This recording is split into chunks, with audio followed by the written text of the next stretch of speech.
기도하는 사람에게 어, 경계해야 할 것들이 많은데요. 그 경계하는 것 가운데 하나가 무기력함입니다. 어떨 때는 이 기도하는 가운데 무기력함이 우리들에게 다가와서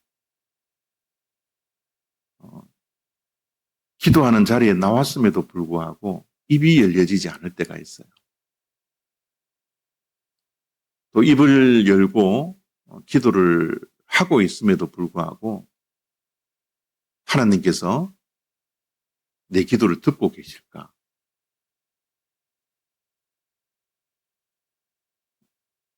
기도해야 무슨 소용이 있나?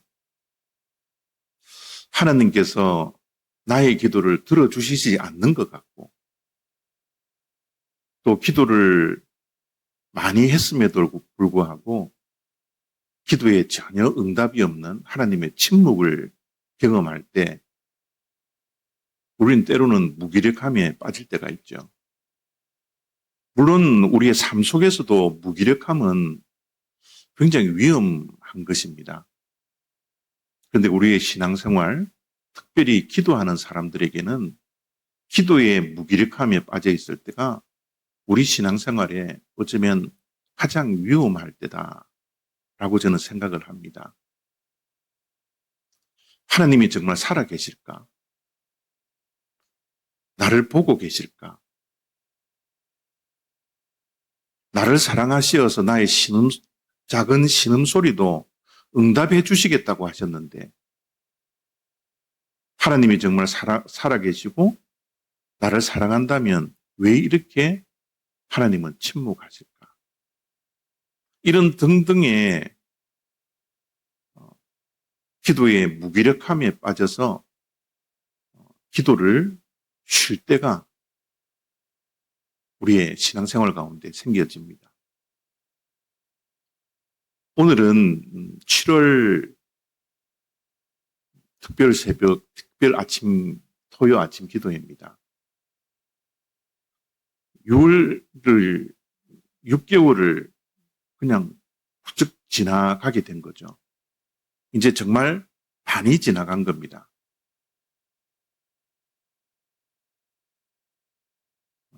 이 6개월이 지나가는 동안 우리가 처음 2026년을 맞이할 때 기도했던 그 기도의 제목들, 이 하반기를 시작하는 이 7월의 특별 아침 기도회를 맞이하면서 이루어진 것, 내 손에 쥐어진 것, 아무것도 없거나 또는 앞으로 나가기보다는 뒤로 물러서는 그런 일들이 많았던 지난 6개월을 돌이켜보면 기도하는 것이 무슨 소용이 있을까? 기도해봐야 아무런 소용이 없잖아. 라고 하며 기도의 무기력함에 빠져들 시기입니다. 6개월 동안 우리가 기도했지만 하나님께서 응답해 주시지 아니하고 우리의 기도에 하나님께서 단비를 내려주셔야 하는데 이른 비와 늦은 비를 내려주셔야 하는데 하늘을 보니 한 점 구름이 떠 있지 않는 전혀 비가 오지 않을 그런 상황을 맞이하며 어쩌면 우리가 지금 이 자리에 앉아 있는지도 모르겠습니다. 오늘 우리가 읽었던 미가 선지자의 그 시대와 정말 비슷한 그런 시대에 우리가 서 있는 것 같아요. 미가 선지자가 처해 있던 그 상황은 절망의 밤을 보내고 있었을 때입니다. 아무런 소망을 가질 수 없는 그 시대가 미가 선지자가 활동하던 시대예요. 오늘 우리가 읽지는 않았지만 미가서 7장 앞부분에 보면 이렇게 절망적인 상황을 말씀을 하고 있습니다. 재앙이로다. 첫 마디가 재앙이로다. 재앙이라는 것이 무엇입니까? 우리가 뜻하지 않았던 천재지변이 다가와 우리가 감당할 수 없는 불행이 다가왔던 것. 그것이 재앙이지 않습니까? 이건 우리가 뜻하지 않았던 거예요. 원하지 않았던 겁니다. 그러나 원하지 않는 것이 우리의 삶 속에 다가왔는데 내 힘으로는 이것을 감당할 수가 없어요. 천재지변 같은 그런 재난이 다가왔습니다. 그것을 재앙이라 그러는 거예요. 지금 미가 선지자가 절망의 밤을 보내면서 던진 첫 마디가 재앙이로다. 어떤 재앙이냐? 많은 말씀들을 하고 있지만 이런 말씀을 하고 있습니다. 너희는 이웃을 믿지 말며 친구를 의지하지 말며 아들이 아버지를 멸시하며 딸이 어머니를 대적하며 며느리가 시어머니를 대적하리니 사람의 원수가 곧 자기의 집안 사람이로다. 참 기가 막힌 상황이에요. 여러분, 집안 사람이라는 것은, 가족이라는 것은 내가 비록 잘못이 있다 하더라도 끝까지 뒤에 서서 내 편이 되어주는 게 가족이잖아요. 자식이 사람들이 손가락질하는 죄를 범했다 할지라도 끝까지 무릎 꿇고 하나님께 기도하는 내 편이 자식 편이 되어 주려고 하는 것이 이 가족이지 않습니까? 마지막까지 아내의 편이 되어주고 남편의 편이 되어주는 것. 이게 가족이지 않나요? 근데 미가 선지자가 지금 말씀하고 있는 그 시대의 상황은 가족이, 집안 사람이 원수가 되어져 있는 거예요. 아무도 믿지 말라는 거예요. 믿을 사람은 아무것도 없다라는 겁니다. 의지할 것 아무것도 없다라는 거예요. 모두가 다 자기 자신을 멸시하고 심지어 가족까지도 원수가 되어서 대적하고 있는 그런 상황에 처해 있다라고 지금 고백하고 있는 것이죠. 미가 선지자가 활동하던 그 시대는 아수르가 강대국입니다. 북이스라엘을 이미 멸망을 시켰어요. 그리고 남유다에 막 공격을 하고 침략을 하고 있는 그런 상황입니다. 여러분, 외부에서의 공격은 우리가 하나 되어서 외세를 막을 수 있습니다. 외세의 공격보다는요, 더 무서운 게 내부의 분열이에요. 지금 끝까지 하나 되고 끝까지 한편이 되어서 싸워야 할 이 시기에 지금 내부가 분열이 되어져 있어요. 믿을 사람 아무도 없습니다. 의지할 것 아무것도 없습니다. 모두가 다 대적이에요. 원수들이에요. 미가 선지자는 절망의 밤을 이렇게 보내고 있는 거예요. 이때 미가 선지자는 이렇게 선포합니다. 오직 나는,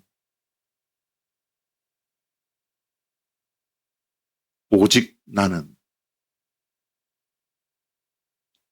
오직 나는이라는 것은 미가 선지자의 비장함이 묻어있는 단어예요. 절박함이 묻어있는 단어입니다.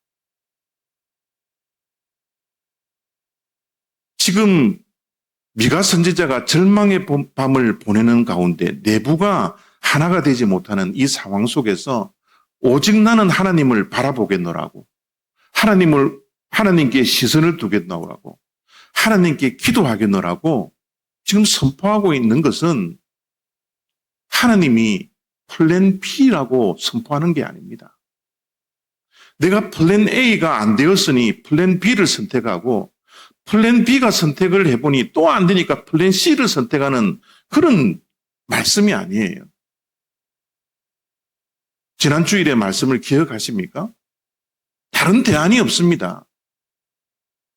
기도라는 것은 하나님을 바라보겠다는 이 미가 선지자의 선포는 다른 대안을 다 닫아버리고 오직 하나님만 바라보겠다는 거예요. 절망의 밤에 가족까지 원수가 되어져 있는 집안 사람들까지 원수가 되어져 있는 믿을 사람 아무도 없는 그 절망의 밤을 보내는 미가 선지자. 다른 대안이 없다라는 거예요. 오늘 저는 이 7월 아침 기도회가 상반기 6개월을 보내고 하반기 첫 달을 맞이하는 저와 여러분들의 마음속에 이 비장함이 우리들에게 있기를 원합니다. 다른 대안이 없습니다. 다른 대안이 없어서 마라의 쓴물을 만났을 때 이스라엘 백성들이 원망하며 불평했던 것을 선택하는 것이 아니라 모세처럼 다른 대안이 없으니 하나님께 부르짖었다고 했던 그 기도의 모습들. 미가 선지자가 절망의 밤을 맞이하면서 지금 선포하고 있는 이 미가서 7장 7절의 말씀, 오직 나는 여호와를 우러러보며 나를 구원하시는 하나님을 바라보리니. 이 비장함과 절박함, 다른 대안이 없음을 우리가 인정하고 하나님께 부르짖는 이 기도를 하겠다라는 이 절박함이 오늘 7월 특별 아침 기도에 모인 저와 여러분들의 심령 속에 하나님께서 이런 마음을 주셔서 오직 나는 하나님만을 바라보겠노라. 이런 비장함으로 기도할 수 있는 그런 저와 여러분들이 되었으면 좋겠습니다. 6개월 동안 하나님께서 응답하시지 않았기에 기도의 무기력함 속에 빠져 입술을 여는 것이 아니라 이제 하나님께서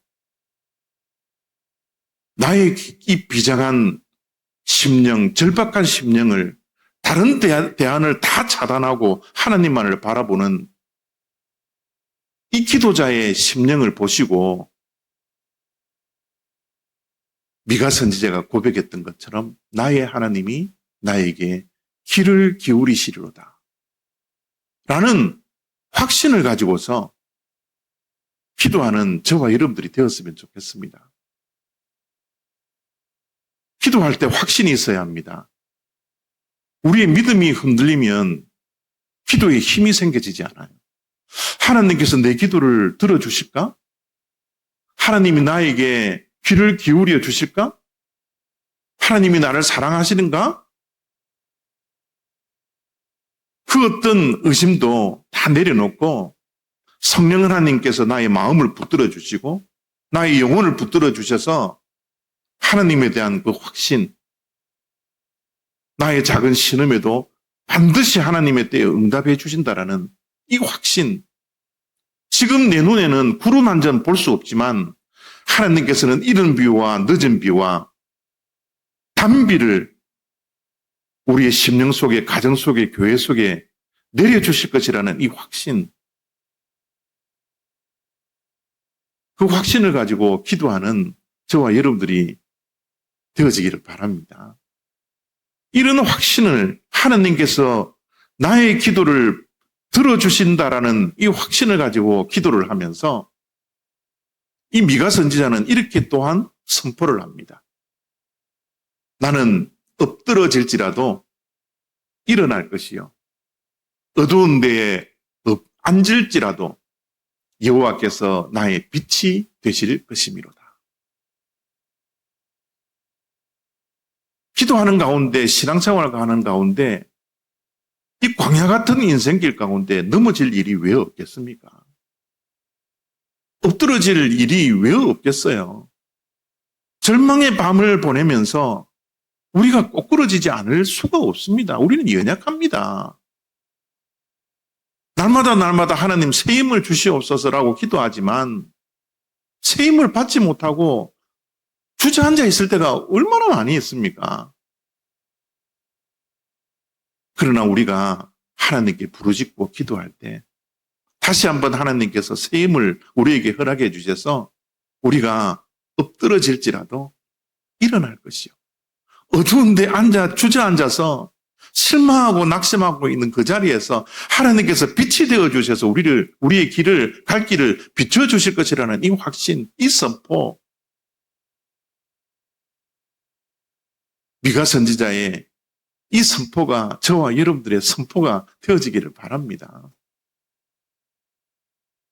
내가 엎드러져 있을지라도 내가 다시 일어설 것이라는 이 오뚜기 신앙. 우리가 어렸을 때 오뚜기 인형 가지고 장난감 가지고 얼마나 많이 놀았습니까? 그러면 아무 곳이나 막 던져도요, 오뚜기는 곧바로 바로 섭니다. 우리의 삶 속에 엎드려지고 넘어질 일들이 많이 있지만, 버려지는 그런 순간들을 많이 만나지만, 광야길에서 많은 위험 속에 노출되어 있지만, 그때마다 오뚜기 신앙, 내가 엎어질지라도 내가 다시 일어나겠다라는 이 오뚜기 신앙, 저와 여러분들의 신앙이 되어지기를 바랍니다. 여러분, 오뚜기가 왜 넘어져 있을 때 바로바로 일어나는 줄 아세요? 그 중심 밑에 뭐가 있으면 납이 있기 때문에 그래요. 무거운 납이 있기 때문에 바로바로 일어서는 겁니다. 중심을 잡고 있기 때문에 바로 일어서는 것이죠. 우리의 중심은 무엇입니까? 우리의 중심이 무엇이 되어야지 오뚜기 신앙을 가질 수 있습니까? 하나님이세요. 예수님의 보혈입니다. 내 안에 계신 성령 하나님입니다. 이것이 내 중심에 딱 자리 잡고 있을 때는 우리가 넘어져도 버려져도 외면당해도 하나님의 응답이 없어도 무기력함에 빠져도 바로 오뚜기처럼 일어날 수 있는 그 신앙이 우리들에게 있다라는 거예요. 오늘 이 오뚜기 신앙을 가지고서 우리 일어날 수 있는 그런 기도자들이 되어지기를 바랍니다. 하나님께서 우리를 불쌍히 여겨 주셔서 우리가 기도할 때 우리가 엎드러져도 엎드러질지라도 다시 일으켜 세워주시는 하나님이 우리의 심령에, 우리의 삶에, 우리의 인생길에, 우리의 가정의 교회의 중심이 되어주셔서 우리 모두를 다시 일으켜 세워주시는 그런 귀한 역사가 오늘 이 아침에 저와 여러분들에게 있기를 원하고, 기도 가운데 하나님이 나의 중심이구나. 내가 이 오뚜기 신앙을 가지고서 신앙의 기도에 무기력함에 빠져 있지 않고 다시 일어나 오직 나는 하나님을 바라보겠나라는 이 결단과 선포함이 저와 여러분들에게 있기를 원합니다.